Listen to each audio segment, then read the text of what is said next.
Добро пожаловать на канал «У камина с Северином». Сегодня мы окунемся в мир советской золотой эпохи кинематографа и расскажем удивительную, порой трагическую историю женщины, которую называли богиней экрана, любимицей Сталина и русской Марлен Дитрих. Если вы еще не подписались на наш канал, обязательно нажмите на колокольчик. Впереди нас ждет много увлекательных историй о великих людях нашего времени. История Любови Петровны Орловой – это рассказ о том, как высокая цена славы может изменить человека до неузнаваемости, превратив дворянскую девочку в блестящий символ эпохи, а затем в трагическую фигуру, одержимую страхом старения и потери популярности. Это история о любви и предательстве, о таланте и жертвах, о восхождении к вершинам славы и болезненном падении с них. 29 января 1902 года в уютном подмосковном Звенигороде в дворянской семье родилась девочка, которой было суждено стать символом целой эпохи. Ее отец, Петр Федорович Орлов, потомственный дворянин, служил в военном ведомстве и имел награды от государя. Мать, Евгения Николаевна Сухотина, происходила из старинного дворянского рода и состояла в родстве с самим Львом Толстым. У маленькой Любочки даже хранилась книга «Кавказский пленник» с дарственной надписью великого писателя. В их доме в Звенигороде часто бывал сам Федор Шаляпин. Однажды, увидев домашний спектакль с участием пятилетней Любови, великий певец поднял девочку на руки и произнес пророческие слова: «Эта девочка будет знаменитой актрисой». Пророчество сбылось, но какой ценой, об этом Шаляпин, конечно, не мог знать. Родители больше хотели видеть дочь музыкантом, нежели актрисой. Когда Любе исполнилось 7 лет, ее отдали в музыкальную школу изучать фортепиано. С 1919 года Любовь Петровна совершенствовала игру в Московской консерватории. Но суровая действительность гражданской войны внесла свои коррективы. Чтобы помочь семье, 17-летняя девушка возила на продажу молоко в тяжелых бидонах. Руки навсегда огрубели от этой работы, и потом актриса всю жизнь прятала их под перчатками. Через 3 года ей пришлось покинуть консерваторию из-за денежных затруднений в семье. С 1922 года она преподавала музыку и работала тапером в столичных кинотеатрах «Унион», «Великий Немой», «Орфеум» и «Арс». Но в то же время изучала актерское мастерство в театральном техникуме. Первый удар судьбы пришелся на 24 года. В 1926 году Любовь вышла замуж за видного партийного чиновника Андрея Гаспаровича Берзина, заместителя наркома земледелия. Многие говорили, что на этот брак начинающую актрису подтолкнула беспросветная нужда. Она вышла замуж не по любви, а по расчету, ради стабильности и социального положения. Но счастье было недолгим. Пара прожила вместе всего 4 года. В 1930 году Берзина арестовали по делу Трудовой крестьянской партии. Из тюрьмы он подал на развод, чтобы уберечь жену от проблем. Орлова долго ничего не знала о его судьбе после ареста. Его в прямом смысле штыками вынули из их супружеской кровати. После этой трагедии у Орловой развилась патологическая ненависть к Сталину, которому она не могла простить судьбу первого мужа. Оставшись одна, Орлова с удвоенной энергией принялась за работу. Играла в музыкальном театре и мечтала о славе. Первую главную роль она получила после того, как ею увлекся руководитель театра Михаил Немирович Данченко, сын прославленного режиссера. Многим тогда казалось, что дело идет к свадьбе. В 1932 году у Орловой появился новый ухажер – австрийский бизнесмен и импресарио по имени Мартин Фриш. Почти каждый вечер после спектакля австриец увозил Орлову на своем «Мерседесе» в ресторан. И только поздно ночью они возвращались к ее дому в Гагаринском переулке. Но их гражданский брак продлился всего год. В 1933 году импресарио покинул СССР, оставив ее одну. Пишите в комментариях, знали ли вы эти факты из жизни великой актрисы, и мы обязательно учтем ваши пожелания в будущих выпусках. Судьбоносная встреча произошла весной 1933 года. Художник Петр Вильямс посоветовал режиссеру Григорию Александрову сходить в музыкальный театр при МХАТе, где в спектакле «Перекола» блистала 31-летняя Любовь Орлова. Режиссер последовал этому совету, пришел на спектакль и сразу же был пленен не только талантом актрисы, но и ее внешностью. В тот же день они познакомились. Александров искал актрису для главной роли в музыкальной комедии «Веселые ребята». Хотя руководство Мосфильма сомневалось в ее кандидатуре, считая, что у нее не советская внешность, Александров настоял на ее утверждении. Но режиссер имел четкое представление о том, какой должна быть кинозвезда. Он сразу поставил Любови Петровне два жестких условия. Из природной шатенки она навсегда превращается в яркую блондинку и делает себе фарфоровые зубы для блистательной белозубой улыбки. Не мешало бы и похудеть. Со своим ростом 158 сантиметров Орлова в кадре «Веселых ребят» смотрелась полноватой. Съемки проходили в Гаграх, и именно там, между режиссером и актрисой, вспыхнули чувства. Но это была драма с самого начала. Александров и Орлова отчаянно флиртовали на съемочной площадке, хотя с одной стороны их караулил влюбленный австриец Фриш, а с другой — супруга режиссера. Орлова ревновала Александрова к Людмиле Целиковской, которой прочили главную роль. Александров устраивал сцены, когда Орлова общалась с мужчинами. А тут еще Андрей Берзин, первый муж Орловой, неожиданно вышел из лагеря и приехал к ней. Но она уже любила Александрова. Фильм «Веселые ребята» стал сенсацией 1934 года. Орлова проснулась знаменитой, а Александров — главным комедиографом страны. В том же году, после бурного романа на съемках, Любовь Орлова и Григорий Александров официально зарегистрировали брак. Этот союз стал не только браком, но и творческим симбиозом. Но какой это был странный брак! Современники подозревали, что супруги заключили его исключительно ради карьеры. Они спали в разных спальнях, в разных кроватях. После того, как первого мужа Орловой вынули штыками из супружеской постели, она не могла заснуть в одной кровати ни с одним мужчиной, рассказывал один из биографов актрисы. Появились даже слухи о нетрадиционной ориентации Александрова. Между тем карьера Орловой стремительно взлетала. В 1936 году вышел фильм «Цирк», который принес актрисе всесоюзную славу. Но эти съемки едва не стоили ей жизни.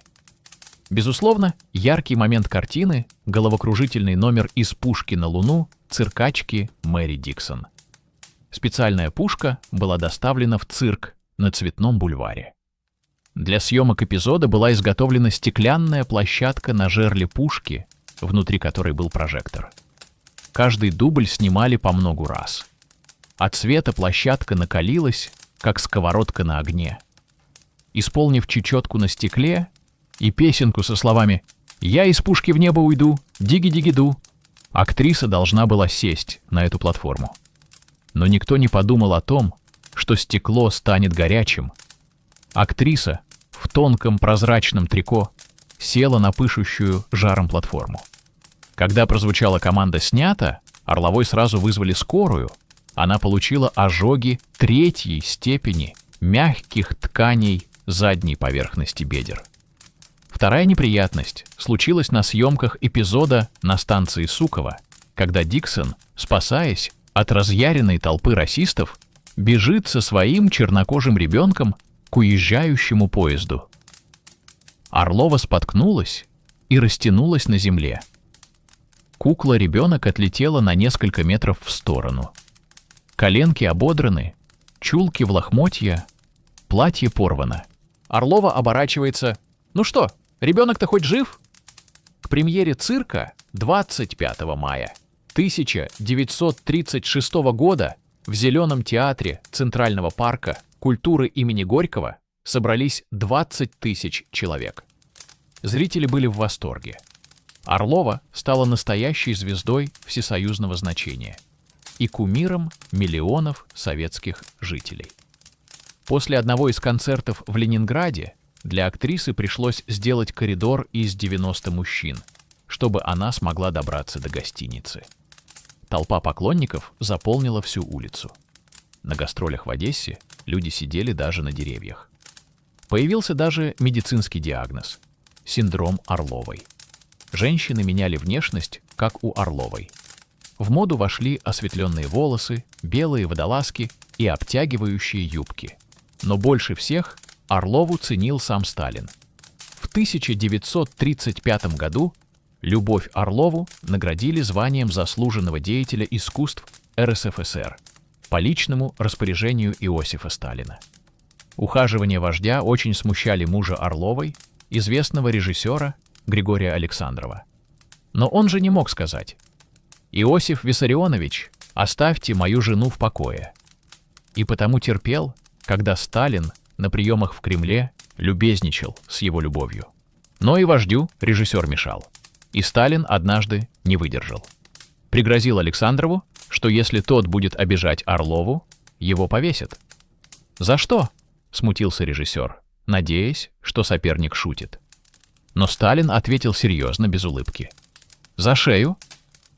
Самого Сталина Орлова, мягко говоря, недолюбливала. Дача в Подмосковье была подарком Сталина не ей, а Александрову. Построенная по образцу виллы Чарли Чаплина в Голливуде, она имела много недоступного простому советскому человеку.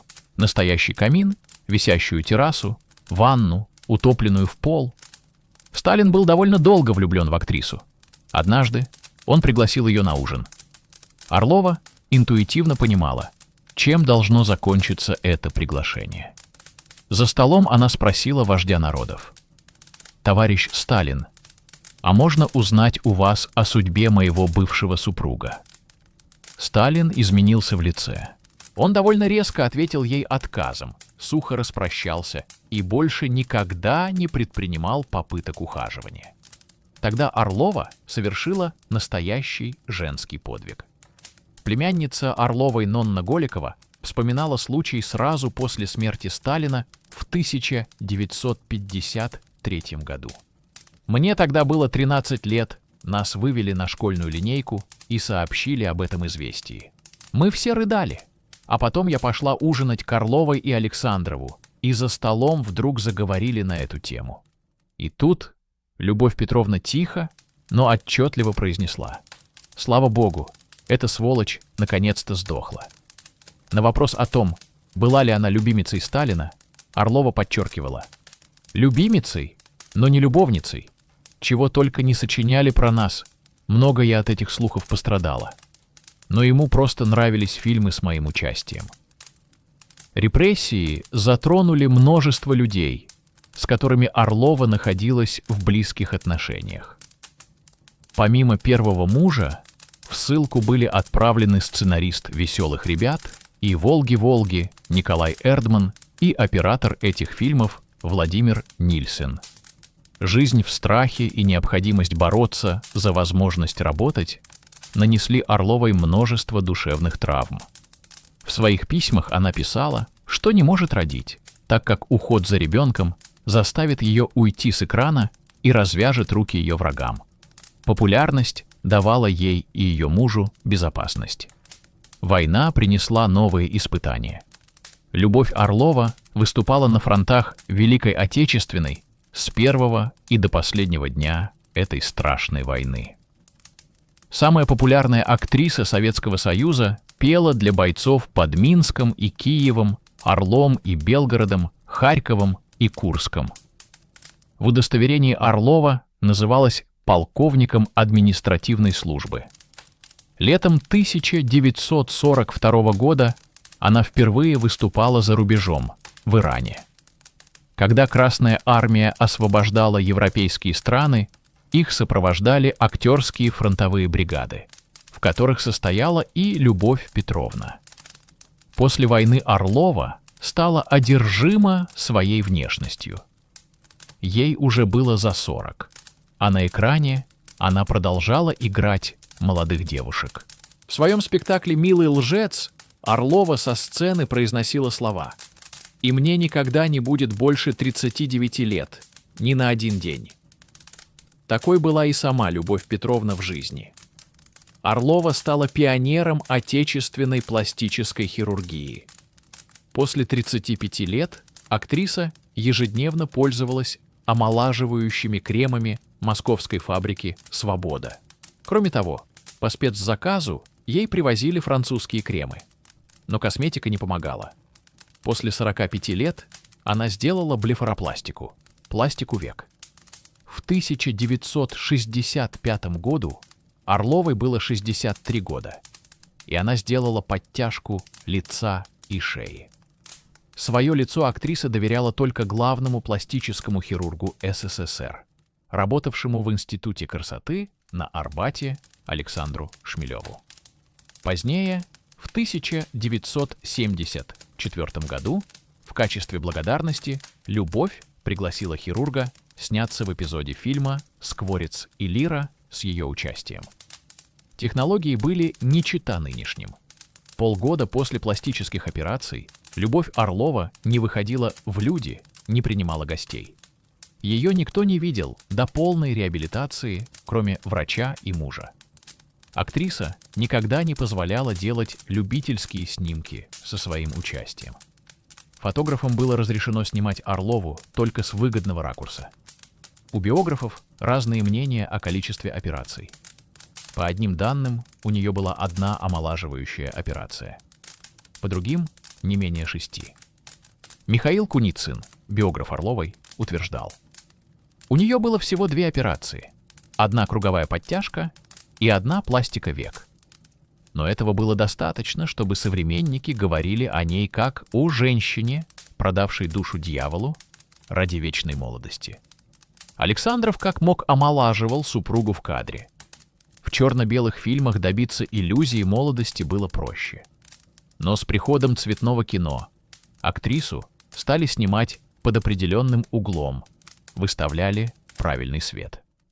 Любовь Петровна не разрешала себя фотографировать случайным людям, а перед публикацией снимки всегда ретушировали. Орлова отказывалась от возрастных ролей. В фильме Александрова «Русский сувенир» актрисе было в лучшем случае за 60, но она играла незамужнюю девушку. А в картине «Скворец и Лира» 70-летняя Любовь Петровна перевоплотилась в молодую разведчицу. Картину «Скворец и Лира» зрители так и не увидели. По одной из версий, оставить фильм на полке решили чиновники Минкульта, чтобы не портить репутацию легендарной актрисы. Ее лицо снимали через специальную сетку, а когда надо было показать крупным планом, в кадр попадали только руки. Жизнь Орловой с Александровым была полна тайн и странностей. Александров нередко заводил романы на стороне. Орлова делала вид, что ничего не замечает, но однажды не выдержала. Женщина узнала, что муж пригласил на день рождения одну из своих любовниц. Орлова узнала, какое платье шьют для ее соперницы. Ко дню рождения мужа в доме сменили всю обивку на мебели. Кресла, диваны, стулья — все было обито той же тканью, что и платье любовницы. Более того, Орлова собственноручно сшила из этого же материала коврик для ног. В доме Орловой любовница мужа надолго не задержалась. Орлова с Александровым были самой богатой парой в СССР. Они получали не только государственные награды, но и сталинские премии по 100 тысяч рублей каждый. На нынешние деньги это миллионы рублей. Ходили легенды о ее шикарной жизни, о роскошных квартире и даче. Актриса восхищала не только близких, но и зрителей. Она часто снималась в своих собственных платьях и украшениях. Она была богиня, она была подарок мужчинам. Для постройки такого дома и поддержания жизни такого уровня машина, шофер, кухарка, сторож. Необходимо было гораздо больше денег, чем могла дать даже их звездная деятельность в кино. И Любовь Петровна все свободное от съемок время концертировала. Наверное, не было в стране более или менее заметного города, где бы она ни пела, ни танцевала, ни говорила. Орлова следила за модой и использовала только дорогую французскую косметику. Всю жизнь актриса тщательно заботилась о своей внешности. Завтрак аристократки был строгим. 2 яйца и никаких поблажек. Любовь Орлова начинала свой день с завтрака в постели. В 7 утра ей подавали 2 яйца в смятку и чашку кофе. В последние годы жизни актрису мучила страшная болезнь. Врачи скрывали от нее смертельный диагноз – рак поджелудочной железы. 26 января 1975 года великой актрисы не стало. Ей было 73 года. После смерти Любови Петровны безутешная вдова Галина, третья жена Григория Александрова, которая была молодым хореографом, тут же отправила все платья актрисы на помойку, а драгоценности продала. У Орловой были уникальные, совершенно антикварные серьги с сапфирами и бриллиантами. Она очень любила драгоценности. После смерти Галины все, что она не успела продать, и главное, дача во Внуково, перешло по наследству Григорию Александрову-младшему, сыну Галины и пасынку режиссера. Новоиспеченный хозяин даже не пытался скрывать своей ненависти к Любови Орловой, с которой его отчим счастливо прожил в браке 41 год. «Великая гадина», так он называл легендарную актрису. Григорий Александров, младший, хотел превратить дачу в дом-музей, но так и не собрался. Поэтому он продал все адвокату Александру Добровинскому. На деньги, вырученные от продажи дачи и архива, он купил дом в Дубае. Однако вскоре умер. Его тихо похоронили на местном кладбище. В дневниках Орловой, который изучал Добровинский, он нашел подтверждение того, что единственным человеком, которого любила Орлова, был ее первый муж Андрей Берзин. Адвокат прочел в дневнике актрисы историю о том, как однажды Сталин пригласил ее на ужин, где она спросила о судьбе первого супруга. Добровинский развеял миф о том, что Любовь Петровна была влюблена в Иосифа Сталина. Актриса начала ненавидеть генсека после того, как ее первого мужа Берзина сослали в Казахстан. Богиня советского экрана любила повторять: «После меня хоть потоп». Может быть, поэтому она так легкомысленно относилась к своему наследию и никогда не думала о том, что будет с ее имуществом после смерти. История Любови Орловой – это трагедия женщины, которая заплатила за славу слишком высокую цену. Она жертвовала своим здоровьем, получая ожоги 3-й степени ради удачного кадра. Она изменила свою внешность до неузнаваемости, превратившись из природной шатенки в платиновую блондинку. Она прошла через множество пластических операций, стараясь остановить время. Она отказалась от материнства, боясь потерять популярность. Она жила в страхе перед репрессиями, ненавидя того, кто обеспечил ей славу. В избытке, наделенная красотой, талантом, обожанием публики и вниманием мужчин, она, тем не менее, не смогла избежать ни житейских драм, ни творческих неудач. Ее путь от дворянской девочки до богини советского экрана был усыпан шипами, а не розами. За внешним блеском скрывались глубокие душевные раны, страхи и одиночество. Любовь Орлова стала символом эпохи, когда артист был не просто исполнителем, а государственным достоянием, когда каждый шаг звезды контролировался и направлялся могущественными силами. Она была марионеткой в руках истории, красивой куклой в витрине советской культуры. И как всякая кукла, она была прекрасна снаружи, но внутри пуста и одинока. Ее трагедия в том, что она так и не смогла найти баланс между публичным образом и частной жизнью, между требованиями времени и человеческими потребностями. Она стала заложницей собственной красоты и таланта, обреченной играть роль идеальной советской женщины до самой смерти. Не забудьте поставить лайк, если вам понравилась эта история, поделиться видео с друзьями и обязательно подписаться на канал «У камина с Северином», чтобы не пропустить новые увлекательные рассказы о великих людях нашего времени. Пишите в комментариях, о ком еще из звезд советской эпохи вы хотели бы услышать. Ваше мнение очень важно для нас.